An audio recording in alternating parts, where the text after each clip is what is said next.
안녕하십니까. 오늘은 보건교육학 4장을 살펴보겠습니다.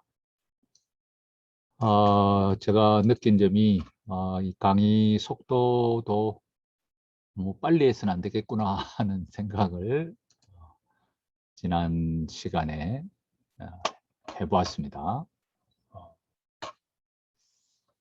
오늘은 개인 간 수준의 보건행동 변화를 위한 이론을 살펴보겠습니다. 개인 간 수준의 이론과 모형으로 첫 번째는 사회 인지 이론이 있습니다.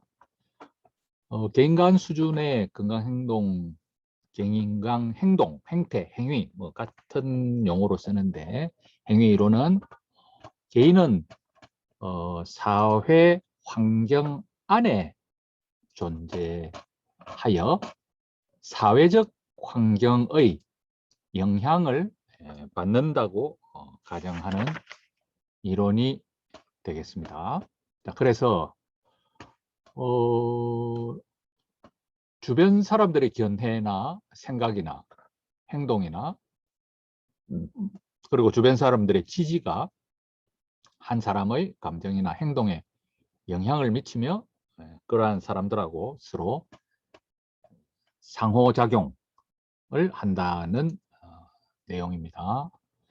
영어로는 Social Cognitive Theory. 인간에게 건강과 관련된 행동을 하게 하는 그 주변을 둘러싸고 있는 사회 심리적 요소들이 어떤 식으로 역동적 상호 관계를 맺고 행동 변화를 촉진하는가를 설명하는 이론이 되겠습니다. 이것은 캐나다의 반두라라고 하는 분이 발달시킨 이론으로서 여러 이론들을 선택적으로 채택해서 사람들이 특정 행동을 습득하고 유지하는 방법을 설명하는 학습 이론이 되겠습니다. 반두라는 참 여러 가지 학구파로서 여러 이론들을 열심히 공부하신 분으로 잘 알려져 있습니다. 사회학습 이론은 인간의 행동을 그 행동을 하는 개인과 그 사람을 둘러싸고 있는 이런 환경적 영향이 서로 상호작용하는 역동적 모델로 설명을 하고 있습니다. 그래서 이 이론의 특징으로 첫 번째가 바로 이 상호결정론이 되겠습니다. 사회학습 이론의 기본적인 전제로서 개인과 행동과 그 행동이 수행되는 환경은 끊임없이 상호작용을 한다는 이론이 되겠습니다.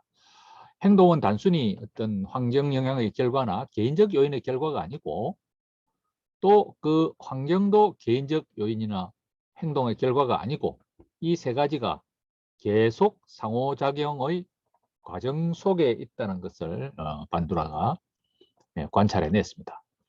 이때 환경이란 것은 개인이 특정 기능을 수행해야 되는 사회적, 물리적 상황을 이야기하는 단어입니다. 즉, 행동을 장려하거나 억제하는 사회적 상황, 또 장소를 비롯한 물리적 상황을 다 포함하는 용어입니다. 이 이론에서 개인은 행동할 수 있는 능력과 또 자신의 행동을 통제할 수 있는 잠재력을 가지고 있으면서 그 특정 행동으로 인한 결과를 예측하고 이에 대응할 수도 있다고 봅니다.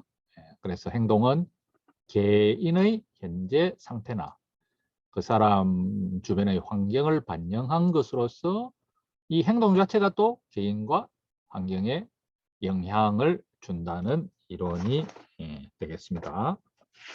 자, 그래서 이 사회인지론의 가장 첫 번째 특징이 바로 이런 개인과 행동과 환경이 역동적 상호작용을 끊임없이 주고받는다는 이론이 되겠고, 두 번째 이 이론의 특징이 바로 이 자기 효능감입니다.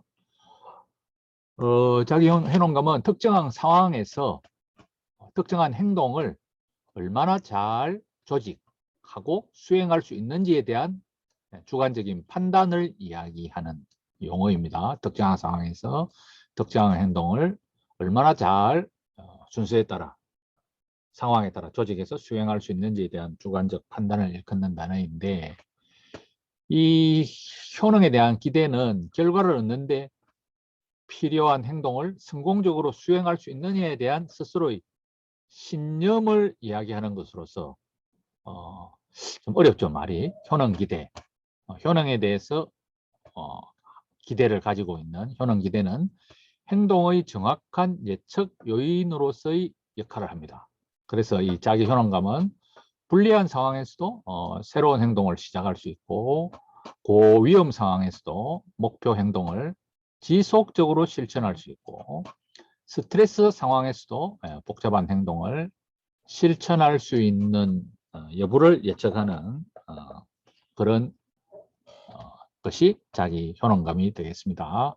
그래서 이거는 뭐 예를 들어서 운동을 새로 시작을 해서 여러 스트레스 상황에서도 바쁘고 힘들고 감정적으로 복잡한 상황, 시간도 부족한 상황이지만은 단순하지 않은 이런 복잡한 운동이라도 실천을 할 수 있는 여부를 예측하는 것이 바로 이 자기 효능감이 되겠습니다. 그래서 이 사회 인지 이론의 첫 번째 특징은 행동과 기행과 환경 간의 지속적인 역동성, 즉 상호 결정론이 특징이라면 두 번째가 바로 이 자기 효능 이론이 되겠습니다.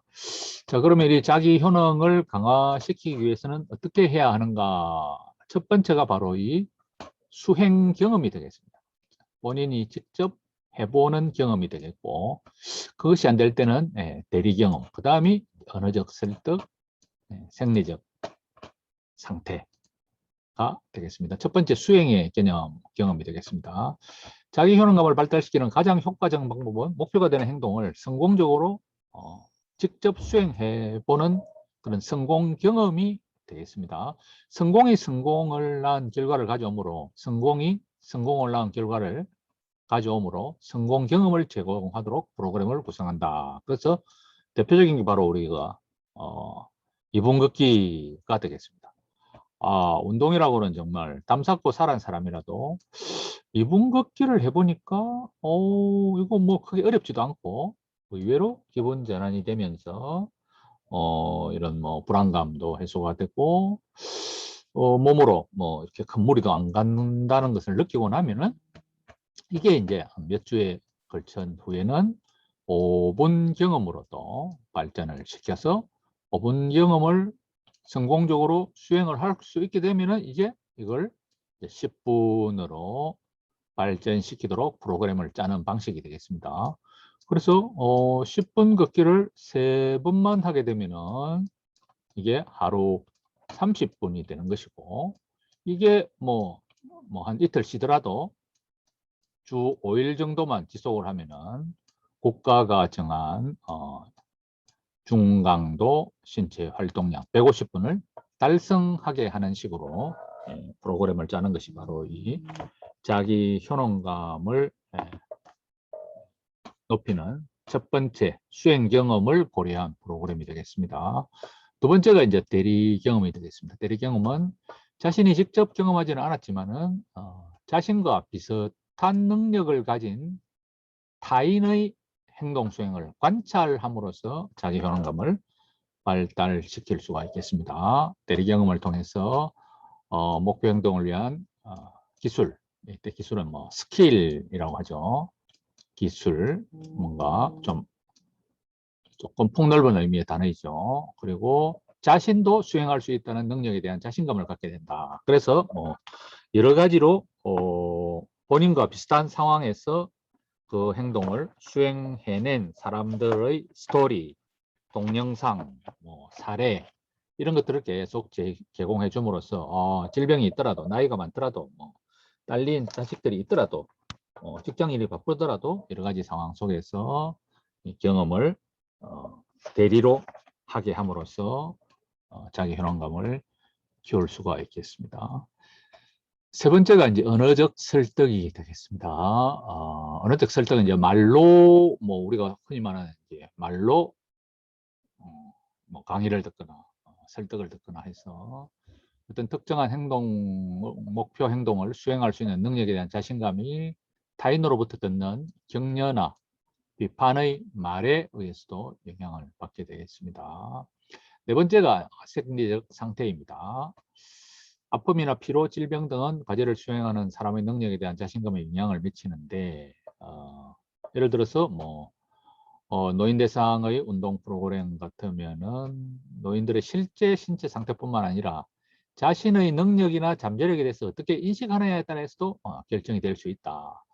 그래서 뭐 운동을 하고 난 뒤에 약간의 통증이 있다든지 피로감이 있다든지 함에도 불구하고 이 통증이나 피로감은 내가 심폐지구력이 개선되고 있구나.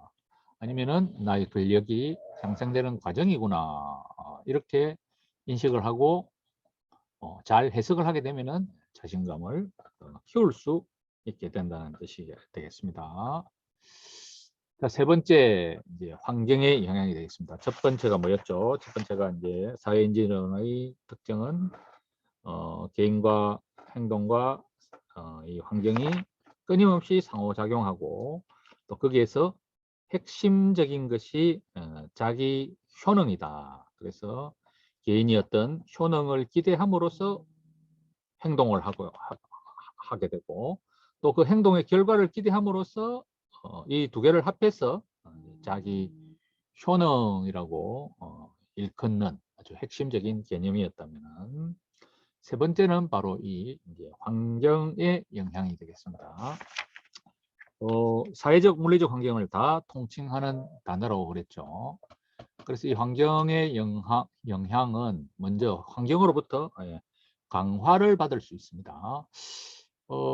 행동을 결정하는데 환경이 미치는 중심적인 역할은 바로 이 강화, 보상, 물론 이제 행동과학에서 나온 단어인데 끊임없이 보상을 해주어서 뭔가 그 행동을 더 잘할 수 있도록 강화를 시켜주는 건데 이 강화는 이 반도라의 관찰에 의하면은 실제 행동의 결과보다는 행동의 결과에 대한 그 개인의 해석이 중요하다. 즉 스스로 어떻게 생각하느냐. 야, 나도 드디어 체력이 향상되는구나. 내가 2분 느끼지만 이것을 해내었구나. 그걸 통해서 실제 거기에 대한 개인의 해석이 중요하고 언제 어디서든지 이걸 할 수 있구나 하는 그런 개인의 해석이 중요하고 둘째, 개인이 직접 경험하지 않더라도 타인의 경험을 관찰한 후에도 강화를 받을 수가 있습니다. 셋째, 또 자기 강화로서 환경과는 독립적으로 개인의 통제하에 있는 과정은 자기를 디스플린, 훈련시키고 규율하는 중요한 부분으로서 계속해서 이렇게 자기 강화가 일어나야 된다고 봤습니다. 그래서 환경의 영향 첫 번째는 그 사람을 둘러싸고 있는 사회적 물리적 환경이 그 사람에게 강화를 미친다는 측면에서 중요하다고 하였고 두 번째는 이 사회적 물리적 환경이 관찰 학습의 기대를 제공한다고 하였습니다. 개인이 다른 사람의 행동을 보고 그 사람이 받은 강화를 관찰할 때 발생하는 효과인데 다른 말로는 뭐 이렇게 대리보상 또는 대리경험이라고 할 수 있겠습니다.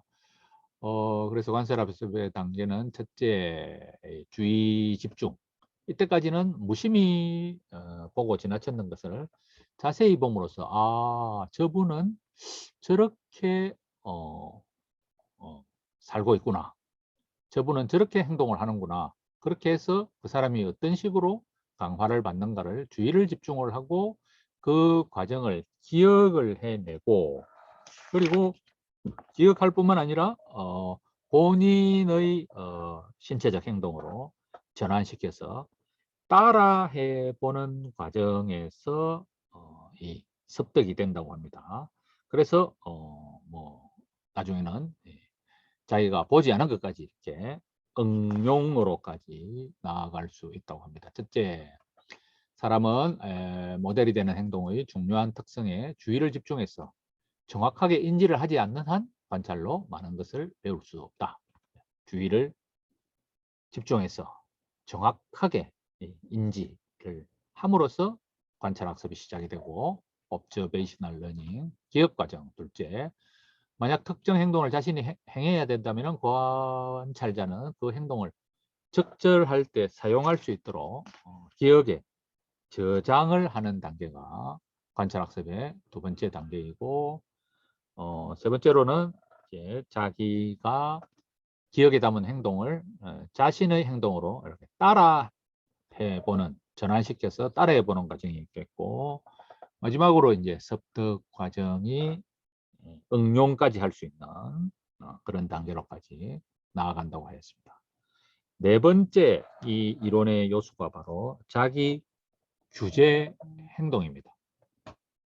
판도라는 인간의 행동이 외부 환경에 의해서 뭐 왔다리 갔다리 항상 변하지 않고 일관된 경향을 보이는 것은 각 개인마다 일련의 수행 기준이나 어떤 윤리 기준이 있기 때문이라고 하였습니다. 그래서 이 어떻게 해서 각 사람마다 다른 방식의 이런 이런 자기 규제가 작동하느냐 하는 것은 또 이런 세 가지에 의해서 가능하다고 하였습니다. 첫째, 자기 관찰, 자신의 행동을 관찰하고 평가해서 좀 성찰을 하여서 개인 자신의 내부로 관심을 가지고 그 내부 자기 자신의 내면에 대한 관심을 가지는 것은 정확성이나 객관성이나 정도가 사람마다 차이를 보이고 그리고 이 자기 관찰 자체가 강력한 학습 경험이라고 하였습니다. 그래서 뭐 일지를 써본다든지 그래서 다이어트 프로그램에서 자기 관찰을 제대로 하는 사람은 성공률이 굉장히 올라가는 걸로 되어 있습니다. 몸무게를 아침마다 재보는 것 자체가 이게 강력한 학습 효과가 있다고 되어 있죠. 자기 관찰이 없는 사람은 그냥 그게 무슨 그래 효과가 있겠는가 싶은데 이 자기 관찰 자체가 자기를 규제하는 아주 강력한 그런 학습 경험이 된다고 하였고 두 번째는 자기 평가입니다. 자신의 행동을 관찰하면서 자신의 행동이 어떤 일을 완성을 하는데 효과적이었는지 이렇게 하면 좋은 일인지 나쁜 일을 평가하는 자신만의 기준에 따라서 평가하는 것이 또 두 번째 자기 규제 요소라고 하였습니다. 다이어트 프로그램을 예를 들면은 배가 조금 고프더라도 뭐 허기를 즐기는 것이 이게 결국은 나의 성공 요인이었구나. 저도 그랬죠. 뭐 코로나 때 10kg가 이렇게 불었길래 그때는 저탄고지가 조금 뭐 유행처럼 제가 그때 따라하게 됐는데 저탄고지로 거의 밥 자체를 안 먹게 되니까 상당한 허기를 느꼈지만 그래도 거기에 대한 여러 가지 기대가 있었기 때문에 뭐 장기간에 걸쳐서는 이게 이제 부작용도 많고 무리한 점이 있었다지만 단기적으로는 뭐 큰 문제가 없었기 때문에 그런 형식으로 계속해서 이제 공복과 허기를 진짜 배가 고픈 것이 아니라 약간의 허기를 이렇게 즐기면서 자기 평가를 이렇게 함으로써 상당한 제가 자기 규제를 잘 할 수, 식생활에 대한 통제력을 높일 수가 있었던 것 같아요. 자, 그 다음에 자기 반응, 특정한 일을 하는 자신을 관찰하고 판단한 후 그에 따른 뭐 보상을 주거나 처벌을 하는 과정인데 뭐 눈에 띄는 외재적인 보상이나 처벌을 할 수도 있고 내재적인 걸 할 수도 있겠죠. 저는 그때 마침 그때 아마 직관적 식사법이라는 우리 지금 일상운동하고 비슷한 자기 관찰을 통해서 자기 자신의 식사를 조절하는 카페를 통해 가지고 카페가 아마 CC양이었던가 그래서 제법 뭐 비용이 좀 들었지만은 거기에서 제공하는 여러 가지 상품들을 제가 좀 저한테 대한 보상으로서 좀 구입을 했었죠. 뭐 듀도 있었고 몇몇 가지 거기는 지금도 보니까 이제 그런 식으로 뭐 제공을 계속하고 있던데 어쨌든 이 반도라의 관찰에 자기 규제 행동은 이런 자기 관찰을 통해서 자기를 평가하고 거기에 대한 이런 반응을 잘 하느냐에 따라서 달려 있다고 하였습니다. 다섯 번째, 이 사회인지 이론. 그러니까 이 사회인지 이론은 뭐 한 이런 다섯 가지의 요소를 개인과 행동과 어떤 환경간의 관계에 있어서 파악을 해냈다는 게 핵심이 되겠습니다. 자, 적용이 되겠습니다. 적용의 첫 번째는 이제 모델링이 중요하다. 저도 이걸 뭐 그렇게 좋은 이론이라는 것을 몰랐는데, 제가 코로나 초기에 봤던 그 책자 이름이 뭐였더라? 인류가 어떻게 해서 그 복잡한 수많은 것들을 성장기에 다 배우게 되는가. 남자아이들은 뭐 예를 들어 불을 다루는 요령이라든지 또 여자아이들은 아이를 키우는 여러 가지 요령이라든지 그래서 도저히 그게 뭐 슈퍼 컴퓨터라도 감당이 안 되는 그런 수많은 지식과 태도와 기술 같은 걸 인간이 어떻게 배울 수 있는가를 설명하는 모델이 바로 이 역할 모델이었어요. 뭐 예를 들어서 에스키모인들이 그 북극의 극한 상황에서 살아남는 방법, 예를 들어서 뭐 물개를 잡는 방법, 그 뭐 남극을 탐험해 가지고 난파가 된 선원들이 엄청난 3년분의 캔 음식을 가져오고 뭐 쇠빙선을 가져오고 첨단 도구를 그 당시로서는 가져왔지만 거의 다 사망을 했는데 거기서 살아남은 그런 어떤 분들은 결국 그 이누이트 족들의 이런 그 기후 속에서 살아남는 걸 관찰을 잘 했기 때문이었다. 물개가 숨 쉬러 나오는 구멍은 어떻게 생겼는가? 물개를 잡기 위해서는 어떤 나무를 가지고 어떻게 낚시 바늘을 만들어서 어떻게 유인을 해야 되고 어떤 먹이를 써야 되는가? 심지어 뭐 이글루 같은 얼음집을 짓는 것조차도 어떻게 입구를 약간 경사지게 만들고 안에는 물개 기름을 피움으로써 실내의 온도를 10몇 도로 유지를 하는가? 그거는 그때 무슨 책이 있는 것도 아니고 문자가 있는 것도 아니고 뭐 설명을 듣는다기보다는 이렇게 역할 모델을 통해서 그래서 본능적으로 어린아이는 뭐 예를 들어 식탁에서 바닥에 떨어지지 않는 게 바로 엄마 얼굴 표정을 딱 봄으로써 엄마의 표정을 보고서 아 이게 가서는 안 되는구나. 가장 빠르고 효율적인 방법으로 이 모델링을 설명하는 제가 그 도서를 보면서 제가 아 이게 바로 모델링이구나. 그래서 학습자는 어떤 행동을 배울 때 모델의 목표 행동에 주의를 집중해서 그래서 어떤 긍정적으로 그 모델의 행동을 본다면은 습득하고 기대하는 것이다. 그래서 누구든지 한 집단에 서 제일 잘하는 사람들, 선수급에 해당하는 사람을 주목함으로써 가장 빨리 그 사회적 환경에 적합한 행동을 배우게 된다 하는 이론이 되겠습니다. 모델링은 즉시 행동으로 연습하는 것이 매우 중요하다. 뭐 예를 들어 우리 집사람 같은 경우는 자전거 타는 걸 좀 두려워하죠. 굉장히 제가 뭐저 물건 넓은 들판에도 가보고 여러 가지 상황에서 근데 지금 생각해 보니까 연습할 기회가 좀 아직까지 연습량이 부족하구나. 자전거를 참 좋아하는데 좀 연습의 기회를 더 많이 줘야 되겠구나. 그리고 이걸 지속하기 위해서는 인위적 보상이나 긍정적인 해석. 그래도 뭐 이렇게 탄 게 어디냐, 그죠?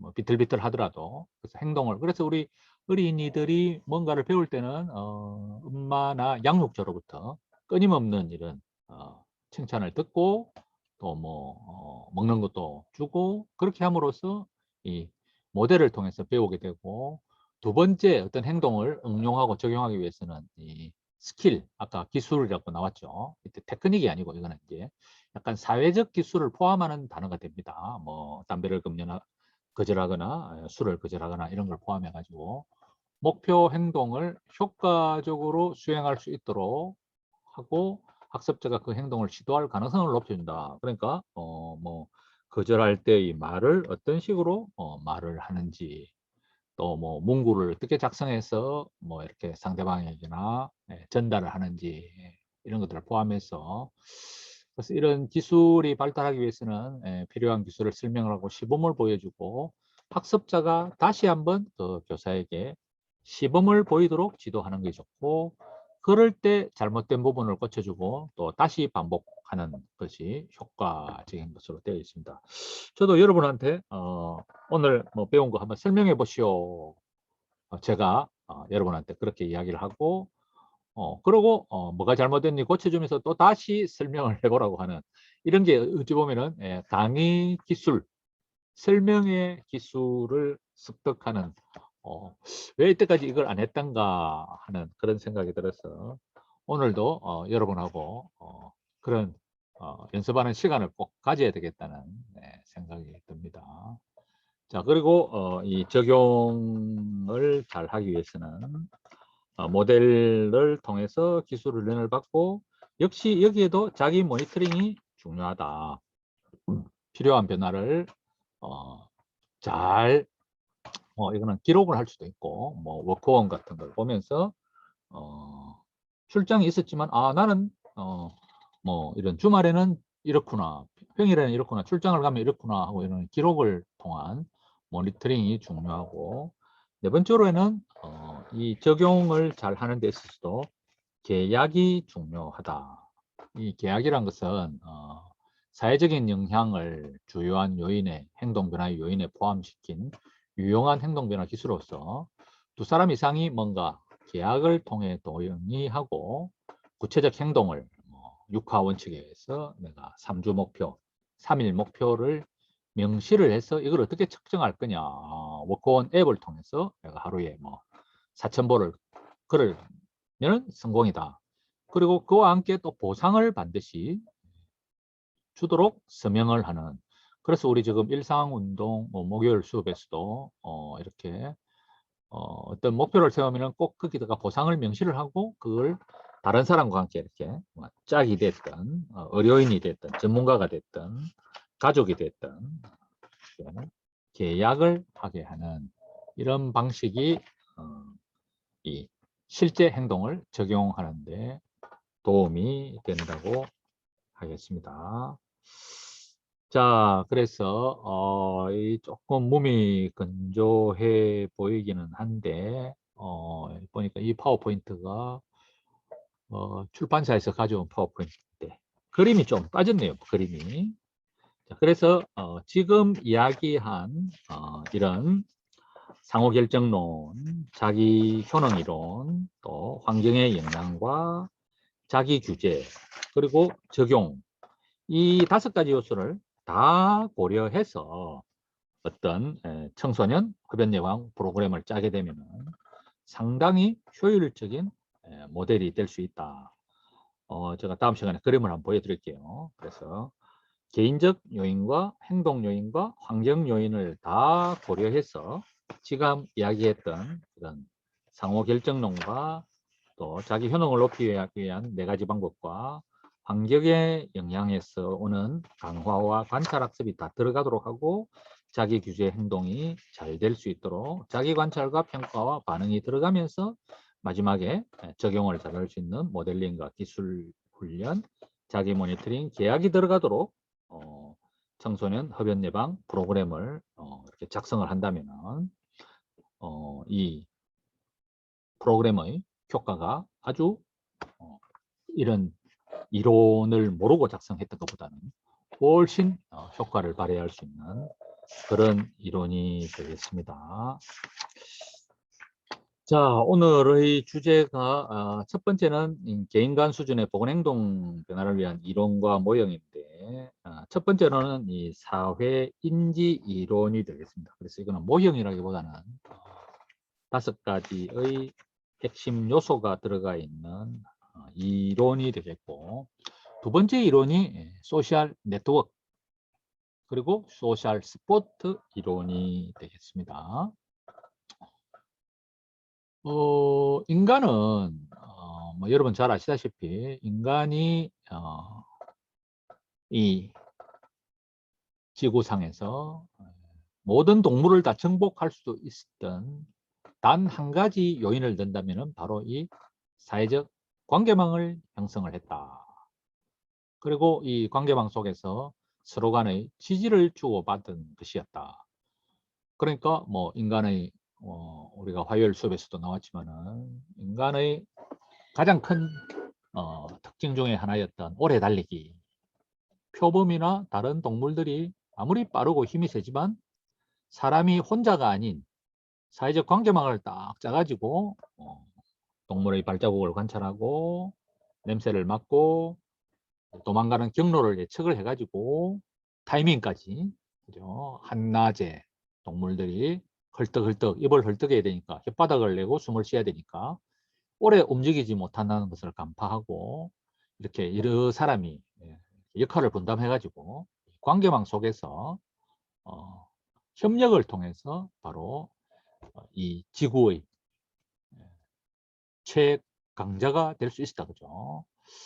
자, 그리고 이런 관계망뿐만 아니라 그래서 우리 부족 사회 같은 경우는 뭐 한 백수십 명 정도 아는 사람의 숫자가 그걸 넘지 않으면서 그 안에서 거의 자급자족적인 온갖 것들을 다 해결을 할 수가 있었고, 물론 이게 이제 도시가 생기면서는 이게 계급이 만들어지고 사회적 하이어라키, 세열이 만들어지면서 직업이 분화되면서 조금 달라지긴 해도 오늘도 마찬가지죠. 사회적 관계망이 없는 인간은 인간 100명하고 100명이 함께 사는 경우하고 인간 100명이 따로따로 사는 경우하고는 너무나 큰 차이가 있습니다. 사람의 숫자가 많을수록 이 아이디어가 많이 나온다고 되어 있죠. 그래서 뭐 수도권을 좋아하는 이유는 기업들이 거기에 오히려 인재의 종류도 다양하고 유재석 같은 연예인도 있고 뭐 김재동 씨 같은 분도 있고 인재의 풀이 다양할수록 이 관계망 속에서 서로 이렇게 아이디어도 나오고 다양성과 함께 이 협력의 폭이나 깊이가 이렇게 깊어지는 그런 특성을 가지고 있다고 하죠. 그래서 사람은 다른 동물과는 달리 이 표정이 사람만큼 다양한 동물이 없습니다. 눈동자가 색깔이 다 다르지만 다 흰자위가 있는 이유는 시선의 방향을 짐작하기 위해서, 그죠? 어디를 보고 있는지를 동물들처럼 흰자위가 없으면 지금 어디를 보고 있는지를 알 수가 없어요. 내하고 말을 하면서도 저기를 보고 있구나. 그리고 저 사람이 말은 저렇게 하는데 표정을 보니까 굉장히 지금 지치고 힘들어 보이는구나. 그래서 표정, 눈빛 이런 걸 통해서 사회적 협력 관계망을 극대화하도록 인간이 이렇게 지금 현재의 모습을 갖추게 되었다고 되어 있습니다. 자, 사회적 지위라는 것은 어려움에 처했을 때 가족, 친구, 이웃 등 관계망에 있는 구성원들이 심리적, 물질적 등의 도움을 제공하는 것으로서, 그래서 이 사회적 관계망의 산출물로서는 긍정적 지지뿐만 아니고 여러 가지 이 사회적 관계망의 특성이 개인의 행동에 영향을 미치는 걸로 되어 있습니다. 자, 사회적 관계망의 구조적 특성은 상호작용이 어느 정도 오고 가느냐. 자원은 뭐 이게 이때 자원이라면 이제 뭐 지식, 정보, 물질, 뭐 우리 그 보건의료 체계에서도 그런 말이 나오죠. 인력이나 시설이나 장비나 정보나 예산, 자원, 뭔가를 할 수 있는 이 자원이나 지원이 얼마나 오고 가느냐. 그래서 이 사회적 관계망을 그리는 가장 단순한 방법이 이렇게 X축, Y축에 10명의 사람 이름이 이렇게 쭉 나열이 되고 있으면은 그 10명끼리 얼마나 예를 들어서 한 달에 연락을 주고받는가를 이렇게 선으로서 이렇게 쭉 그려보면은 나중에 누구하고 누구가 가장 이렇게 상호작용을 많이 했는가가 신문지상에 보면은 뭐 부산광역시 의료인 사회적 관계망 이래가지고 누구를 중심으로 해서 이렇게 관계망이 형성되고, 또 학계에서는 누구를 중심으로 해서 뭐 이렇게 관계망이 아주 진하기도 하고 줄이 약하기도 하고, 그리고 뭐 서로 간에 상호작용을 주고받더라도 얼마나 친밀하느냐, 실제 피상적인 관계냐 아니냐,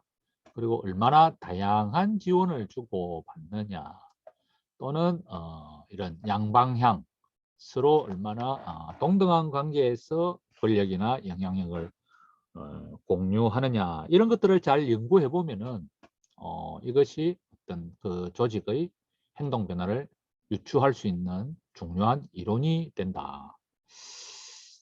우리 뭐 고신대학교 보건병원에도 200명의 교수가 있지만은 이 의료인의 특성은 개업을 해서 밖으로 잘 나가기가 쉽죠.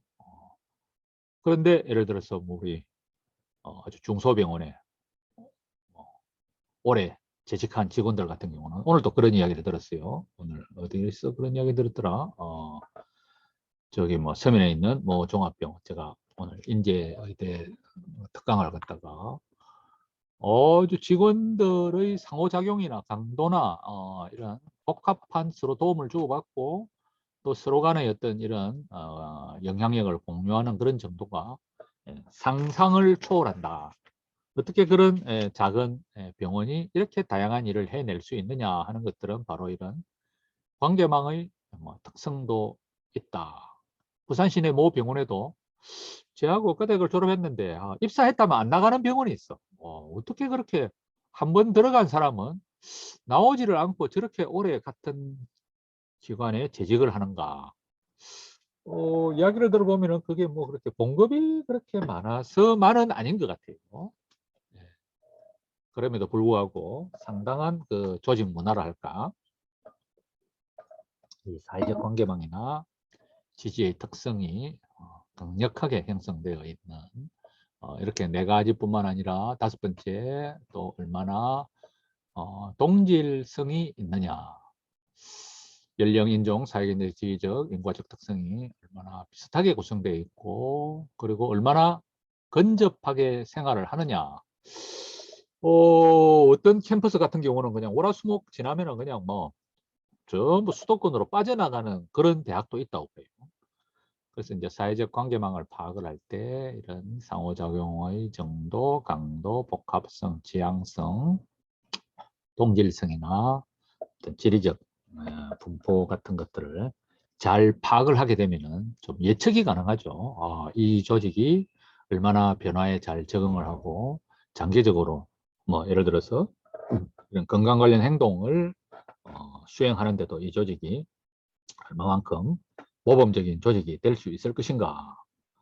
지금이야 뭐 상식이 됐지만 담배를 직장에서 추방하는 뭐 그런 행동, 운동을 생활화하는 거, 식생활, 뭐 대사증후군, 건강 관련 행동에서도 이러한 사회적 관계망이나 지지의 특성을 잘 파악을 한다면 변화에 도움이 되겠죠. 그리고 밀도, 관계망의 구성원들이 서로 얼마나 잘 알고 상호작용을 하고 또 기관이나 조직의 맥락적인 사회적 상황에서 이게 얼마나 공식화되어 있는가, 예외적으로만 서로 사회적 작용을 하는 것이 아니라 공식화되어 있는 것도 영향을 미치는 걸로 되어 있습니다. 그 다음 두 번째, 사회적 지지의 특성은 크게 네 가지로서 지지를 발휘한다고 되어 있습니다. 첫째, 정서적 지지가 있어서 공감이나 사랑과 신뢰나 보살핌 등을 제공을 하는 지지가 있고, 실질적인 물질적인 도움이나 서비스를 제공하는 또 역할을 하기도 하고, 문제를 해결하는 데 활용할 수 있는 충고나 제안이나 정보 등을 제공하는 역할도 할 수 있다고 되어 있고, 그리고 평가. 잘하고 있군요. 지금 뭐 천리길도 한 걸음인데 그렇게 함으로써 자기 평가를 하는데 유용하게 활용될 수 있는 정보로서 건설적인 의견을 주고 확인과 사회 비교 등이 필요하겠죠. 자, 그래서 제가 이걸 보니까 저도 딱 반성이 되는 게, 우리 지금 일상운동을 하고 함께 수업을 듣고 있는 11명의 목요일 수업생들이 서로 얼마나 정서적 지지를 제공하는가. 누가 글을 한 명 올리고 말을 한 명 올렸는데 뭐 공감을 하느냐 안 하느냐. 예, 물질적 도움이나 서비스를 제공하느냐. 물질적 도움이 필요할 수 있지. 안 그래요? 뭐 양식을 하나 바로 카톡으로 싹 보내줄 수도 있고 중요한 정보를 줄 수도 있는 거예요. 지금 뭐 예를 들어서 주말 코스 극기 대회 이벤트가 지금 뭐 진행되고 있다든지 또는 이렇게 평가를 친밀한 관계에서 이런 건설적인 의견을 만나서 제공해 준다든지 그리고 필요하다면은 이분들의 사회적 관계망을 파악을 하는 것도 실제 이분들이 얼마나 상호작용을 하고 얼마나 친밀하게 다양한 기능을 가지고 서로 영향력을 공유하면서 또 지리적 관계망이나 또는 인구학적 특성까지 이걸 파악을 한다면은 훨씬 이 그룹 전체의 역동성이랄까 다이나믹스를 촉진할 수 있겠구나. 저도 이 수업을 하면서 보니까 이 사회적 관계망이나 지지의 특성을 파악하는 것이 이렇게 중요하겠구나 하는 생각이 듭니다. 그래서 사회적 관계망 연구는 이제 양적인 연구고 객관적인 특성을 가지고 있다면 사회적 지지 연구는 질적이고 기술적인 특성을 가지고 있어서 주관적, 객관적 특성을 함께 지닌다. 그래서 사회적 지지는 한 시점에서 한 관계에만 초점을 두지만 사회적 관계망은 하나의 관계가 다른 사회적 관계가 어떻게 영향을 미치는지 연구를 함으로써 관계망의 구조나 상호작용 특성이 사회적 지지의 양과 질에 미치는 영향을 연구를 할 수 있습니다. 그래서 보니까 지금 그게 빠져 있다 그죠? 우리 교과서에는 이 그림이 있는데 PPT는 이 그림을 다 빼놨네요. 제가 이걸 업데이트를 할 때는 꼭 그림을 넣어서 제가 자료집을 다시 업데이트를 하겠습니다.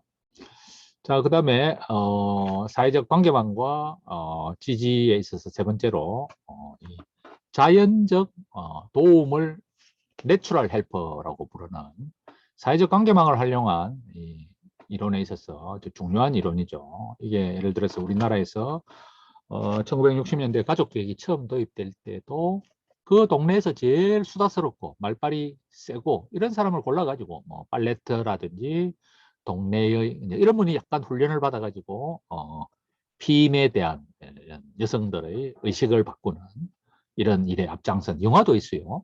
인도에서 불가촉 천민들은 주민등록도 안 돼 있고 전혀 위생분만이 안 되는 거예요. 그래서 사망자가 다수를 발생하는데 이 불가촉 천민들이 뭐 병원에서 미신을 없애는데 그러니까 뭐 인도 사람들은 뭐 태반을 뭐 무슨 뭐 굉장히 불경치 여기는 그리고 폐하고 뭐 태반이 뭐 아주 연관이 깊다고 알려져 있었는데 이분들이 병원의 수술방 이런 데서 일을 하면서 뭐 태반은 아기 낳고 나면 당연히 나오는 것이고 그것이 그렇게 뭐 문제가 없다는 것을 이분들이 먼저 불가촉 천민들이 알고 그 동네에 살고 있는 그 불가촉 천민 여인들의 인식을 바꾸게 돼 가지고 숨어서 분만하는 그런 것들을 바꾸게 되는 영화도 있었습니다. 그래서 이런 내추럴 헬퍼, 자연적으로 그 지역에 존재하고 있는 뭐 이런 비공식 지도자, 오피니언 리더, 말빨이 세고 다른 사람이 잘 믿어주는 그런 사람을 파악을 해서 그래서 이 사람 주변에 있는 관계망의 다른 구성원들이 충고, 지지, 다른 형태의 도움을 요청하는 분으로서 존경을 받고 다른 사람의 요구에 기꺼이 응하는 구성원을 이야기하는 것이 되겠습니다. 저도 처음에 교수를 왔을 때 이 부산남구보건소에서 노인건강운동 지도자 양성이란 프로그램을 3년 동안 했었는데 그때도 바로 이런 분이 계셨어요. 일찍 와서 청소도 하고 환기도 하고 그 열쇠 관리도 해주고 안 오는 사람이 있으면 챙기보기도 하고 사실은 교수인 저나 간호학 박사생이나 체육학 동아대학교 체육학과 교수님도 계셨지만은 이런 내추럴 헬퍼를 통한 그분들의 변화에 상당히 도움이 되었던 그런 기억이 납니다.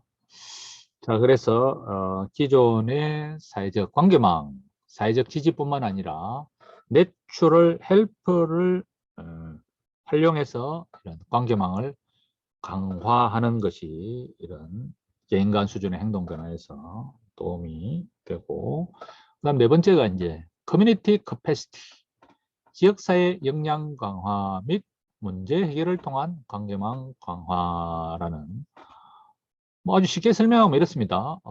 주민들이 뭐 따로따로 놀고 있다가 그 커뮤니티, 지역사회, 사람들 간의 관계, 사람들 사이의 어떤 그 사람들의 사회적 역량 자체가 강화가 돼 가지고 문제 해결로까지 이어짐으로써 서로 간의 관계망이 강화가 되는 겁니다. 뭐 원룸 빌라촌처럼 전부 다 뭐 달팽이 집처럼 혼자서 따로따로 사는 것이 아니라 일단은 어떤 뭐 모임이 만들어지느냐, 단독주택 지역에서도 우리 요 병원 뒤도 보니까 뭐 덤프트럭이 너무 많이 지나가지고 다리가 무너지거나 애들 교통사고가 문제가 될 것 같다.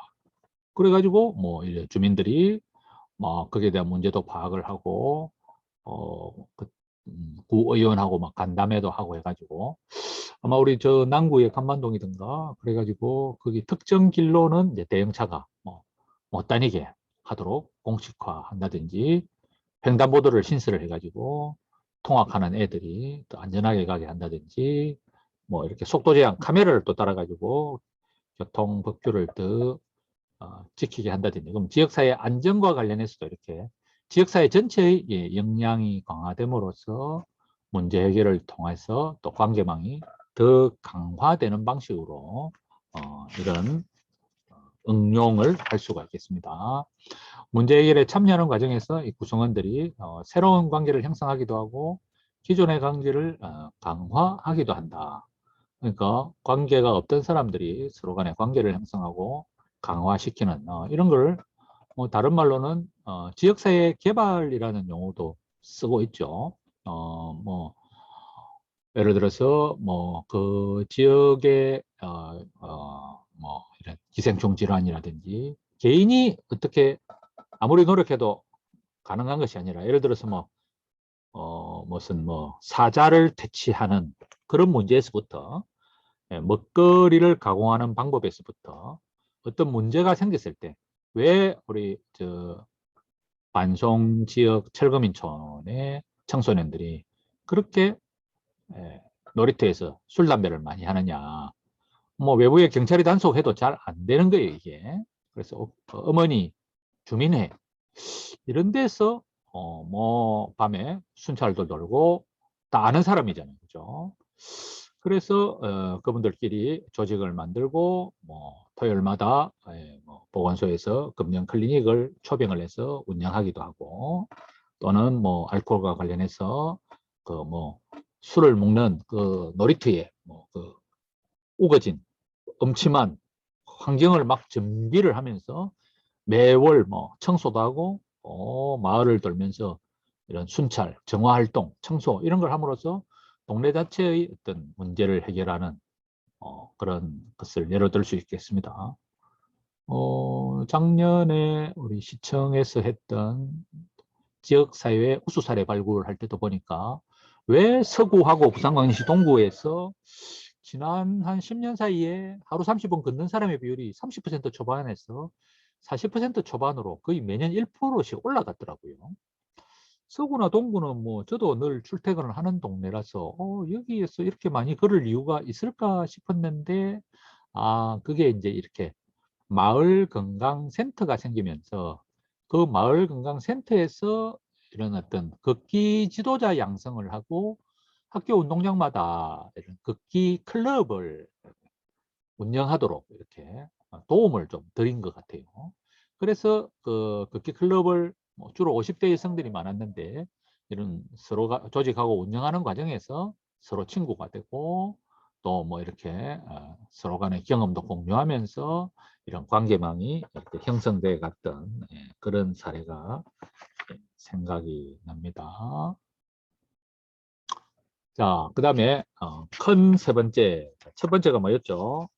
첫 번째가 사회인지 이론이었죠. 사회인지 이론의 5가지 요소였던 상호결정론, 자기 효능이론, 그리고 환경의 영향, 자기 규제 행동, 그리고 그 적용하는 방법을 살펴봤고, 큰 두 번째가 이제 사회적 관계망과 사회적 지지 이론에 대해서 살펴봤습니다. 사회적 관계망은 어떤 구조적 특성이 있는가 8가지와 사회적 지지의 4가지 종류가 있어서, 그래서 이 2가지 관계망과 지지를 통해서 건강 행동을 바꿀 수 있는 방법에 대한 적용 4가지를, 기존의 사회적 연계를 강화시키고 새로운 관계를 개발하고 자연적 내추럴 헬프를 활용하거나 또는 지역사회 자체를 개발하는 방법이 있다. 그 다음에 큰 3번째 이론이 닥죠. 개인 간 수준의 건강행동 변화를 위한 큰 3번째 이론은 바로 정보 처리와 설득 커뮤니케이션 이론이 되겠습니다. 자, 효과적인 의사소통은 믿음이나 태도나 행동을 변화시킬 수가 있어서 이 보건 의사소통, 헬스 커뮤니케이션은 이런 설득의 요소를 많이 가지고 있는데 인식이나 태도를 형성하거나 행동을 일구어 줄 수가 있어서 대상 집단이 메시지를 이해해야 할 뿐만 아니라 믿고 그 가치를 인정하고 마음이 움직이도록 하려고 하다 보니까 이런 개인 간의 관계에서 맥과이어라는 사람이, 이거는 우리 보건의사 소통에서도 아주 중요한 이론이었죠. 예를 들면 지금은 이제 앉거나 기대거나 누워 있는 것이 안 피곤하고 잠을 충분히 잤다면 앉거나 기대거나 누워 있는 것이 과하지만 않다면 건강에 앉거나 기대거나 누워 있는 게 해롭다는 것들을 아직 우리가 잘 인식을 못 하고 있어요. 태도가 형성되지도 않고 뭐 편하게 지내는 게 뭐가 나쁜 일이냐. 그래서 4, 50분에 한 번씩은 장시간 앉아 있는 것을 끊어주고 그런 행동까지를 가져가야 되는데, 이런 정보를 이제 어떻게 이렇게 바꿀 수 있을 것인가 하는 이 정보 처리와 설득 커뮤니케이션의 맥과이어의 설득 커뮤니케이션의 5가지 요소 이론이 되겠습니다. 물론 이거는 이제 정보, 전화 또는 컴퓨터 같은 이런 정보 기술이 발달하면서 생긴 이론이죠.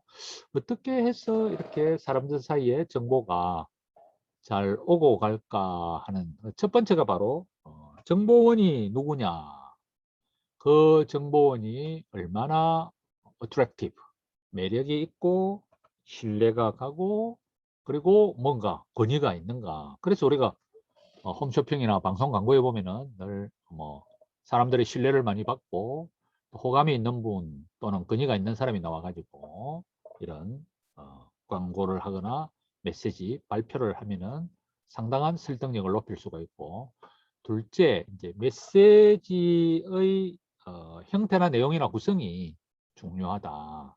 메시지의 형태는 재밌고 관심을 끌거나 사실적이고 또 어떤 상황이나 인구 집단에 따라서 적절성 여부는 달라지긴 하는데 어떤 호소력이 높으면서 간결하고 순서도 중요하다. 초도 효과 앞에서 팍 강조해야 될 게 있고 마지막에 또 이렇게 요약을 해야 될 게 있고, 수신자 입장에서는 너무 본인이 지금 살고 있는 거하고 어느 정도의 불일치를 느낄 수 있도록 교묘하게. 그래서 이 방송 광고는 상당히 쉽지 않죠. 방송 광고는 주로 태도를 바꾸거나 하는 목적이지, 그걸 가지고 뭐 중강도 150분 또는 고강도 75분을 2개를 섞어서 해도 괜찮고, 뭐 하한선이 없으면서 또 뭐 여가 시간이 아니라도 굳이 세게 안 해도 되고 길게 안 해도 되고 또 뭐 따로 시간을 내지 않아도 된다, 이런 걸 너무 복잡하게 이렇게 이야기를 하면은 어쨌든 앉거나 기대거나 누워 있는 걸 줄여서 조금씩 움직이면은 그게 좋다는 호소력과 간결한 내용을, 메시지를 잘 구성을 해야 되는데 이게 쉽지 않죠. 그래서 우리 우리 목요일 수업 때는 Every Move Count라는 WHO의 표어를 좀 쓰고 있다 그죠. 아무리 조금씩 계단을 한 칸씩 올라가더라도 이게 계단 올라가는 게 다 축적이 되면은 한꺼번에 올라가는 과 유사한 효과를 발휘할 수 있다. 또는 뭐 whole day matters. What's matter? 뭐가 문제냐?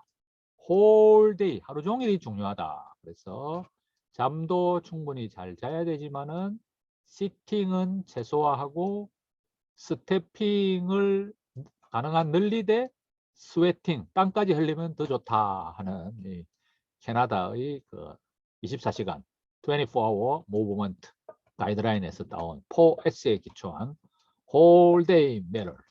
every move count. every move count는 보면은 홍보 영상이 아주 간단해요. 예, 공 하나를 뭐 아프리카 어린이에서부터 유럽 청소년에서 무슨 뭐 러시아의 장년과 뭐 아메리카의 노인이 공을 계속 돌려가면서 팡팡팡팡 차면서 내용 자체가 이거는 그냥 생활 자체가 이렇게 조금씩이라도 움직이면서 이렇게 살아야.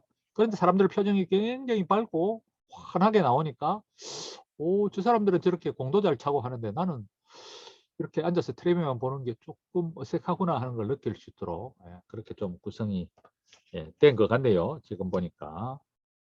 세 번째가 채널입니다. 채널. 어떤 경로를 통해서 전달이 되는가 하는 것이 중요합니다.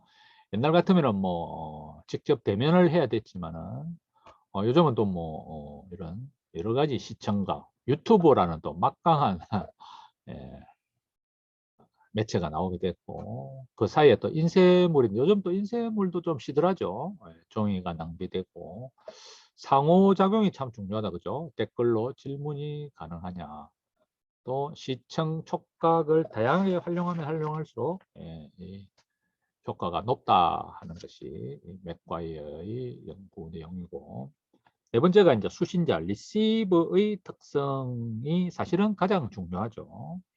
그래서 이 수신자의 연령이나 성별이나 인종을 고려해 가지고 뭐 부끄러움을 느끼지 않게 그 나이에 적당하게, 또 그 사람들이 현재 가지고 있는 사회 심리학적 그 사회 계층이 가지고 있는 심리학적인 어떤 지식, 믿음, 태도, 능력, 기술, 기대, 또 그 사람들이 생각하고 있는 탓, 무엇에 탓을 돌리는가 하는 것이 또 커뮤니케이션을 구성하는 데 중요하게 고려되어지는 용어가 요소가 되겠습니다. 마지막으로 이제 최종 목적이나 결과가 되겠습니다. 그래서 시기를 잘 조절하고 또 영역을 넓히느냐 좁히느냐, 또 이제 목표를 단순하게 인식을 바꾸느냐, 안 그러면은 뭐 믿음이나 태도나 행동까지 바꾸는데 목표를 두느냐에 따라서, 그래서 이 설득 커뮤니케이션은 5가지. 즉 발신자가 누구냐, 그래서 매력 있고 신뢰성 있고 아주 전문성이 있는 정보원을 통해서 그분들에게 가장 호소력 있고 간결하고 적당한 불일치를 가져오는 메시지를 구성을 해서 그리고 잘 파고 들어갈 수 있는 채널, 카톡이냐, 뭐 카톡이 너무 또 거부감이 있으니까. 그래서 뭐 노년층은 TV 광고가 사실 막강하기도 하죠. 그다음에 수신자의 여러 특성들이 잘 고려돼서 어떠한 결과나 목적을 가져오는 이 5가지가 설득 커뮤니케이션의 5가지 요소입니다. 그래서 맥과이어는 정보 처리나 설득 커뮤니케이션을 잘하기 위해서는 이 5가지 요소를 잘 고려함으로써 효과적인 커뮤니케이션을 얻을 수 있다고 하였습니다.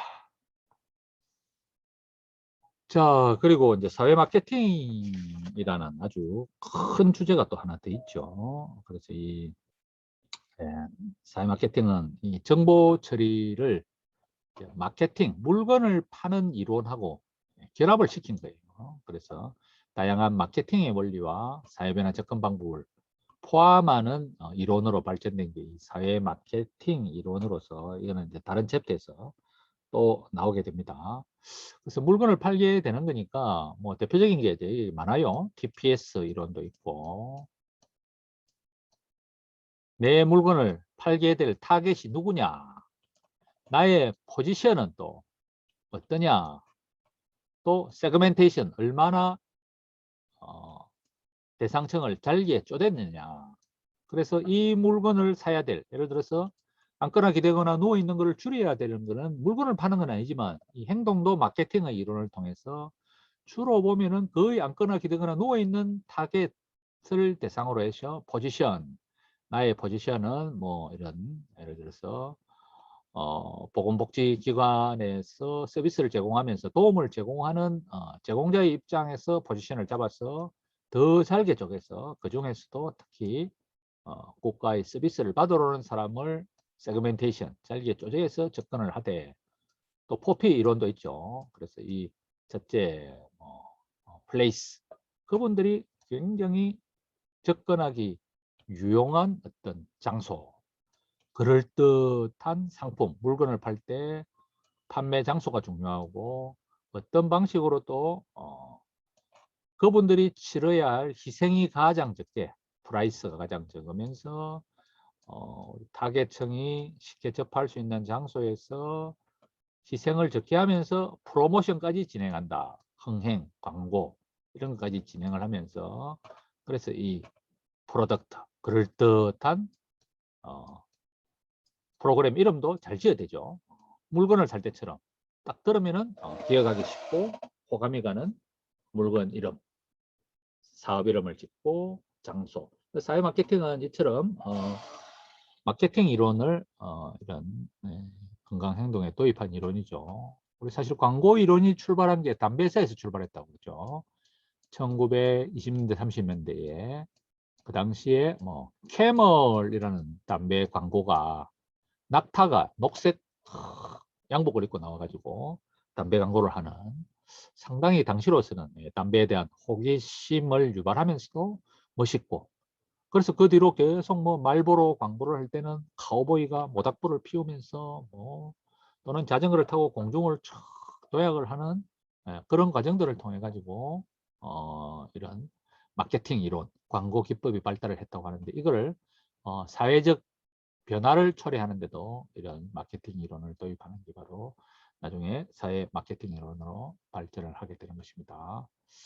자, 그래서 이번 장에 개인 간 수준의 보건행동 변화를 위한 이론에서는 첫째, 사회 인지 이론을 살펴봤습니다. 사람들이 특정 행동을 습득하고 유지하는 방법을 설명하는 학습 이론인데 개인과 환경과 행동이 서로 작용하는 역동적인 모델로서 자기 현황감과 결과 기대, 또 자기 규제 기술, 강화와 관찰학습의 중요성 등이 잘 드러나 있는 이론이 되겠고 사회적 관계망과 지지 이론은 개인이 속한 관계의 특성과 주고받는 지지적인 행동의 건강에 영향을 미치는 이론으로서 이걸 어떤 방식으로 구조화해서 제공하느냐에 따라서 이런 연구들이 진행되어 온 유용한 이론이 되겠고 그리고 정보 처리, 설득, 커뮤니케이션 이론을 통해서 정보원, 메시지, 채널, 수신자, 목적 등의 변수를 잘 고려할 때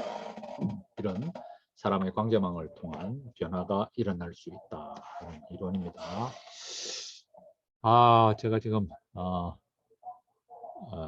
서울 출장을 앞두고 3대 1의 그 스마트 헬스 시티 발표를 앞두고 조금 준비를 파워포인트에 그림을 조금 들렸다 보니까 너무 말 위주로 진행이 된 것 같아서 자료를 올릴 때는